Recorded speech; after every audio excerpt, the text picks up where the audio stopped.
Sempat tengok kanan kiri, detik-detik CCTV Yuda Arfandi pacar Tamara diduga sengaja tenggelamkan Dante. Usai resmi ditetapkan sebagai tersangka, kini muncul video detik-detik Dante tenggelam di kolam renang. Dalam video tersebut terlihat jelas bagaimana Dante kesulitan bernapas karena ditenggelamkan oleh Yuda Arfandi. Melansir dari video yang beredar di sosial media, Yuda Arfandi awalnya ikut berenang dengan Dante. Namun selang beberapa saat dia pun mendatangi Dante yang sedang berenang di pinggir kolam. Sebelum menenggelamkan Dante, Yuda tampak menoleh ke kanan dan kiri seolah ingin memastikan perbuatannya tidak diketahui orang lain.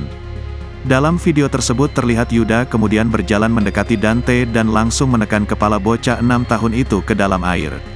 Beberapa detik menekan kepala Dante, Yuda Arfandi kemudian melepaskannya. Pada video terlihat kondisi Dante yang sudah lemas namun masih bisa menggerakkan badannya. Dante pun diangkat ke atas kolam renang sementara Yuda yang ada di depannya hanya diam. Di situ juga tampak ada seorang anak perempuan yang melihatnya seperti tidak ada apa-apa. Setelah Dante lemas, Yuda pun menggendong anak Tamara Tiasmara untuk seolah-olah meminta pertolongan.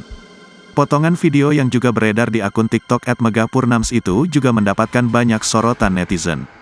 Banyak netizen yang syok dan marah melihat aksi Yuda Arfandi menenggelamkan Dante dengan sengaja.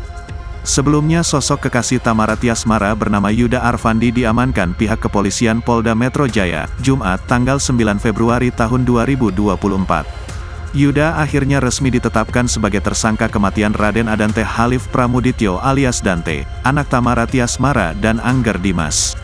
Kabar ini dikonfirmasi oleh Kabid Humas Polda Metro Jaya, Kombes Ade Arisyam Indradi.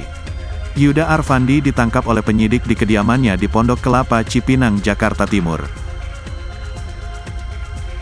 Download Tribun X sekarang, menghadirkan lokal menjadi Indonesia.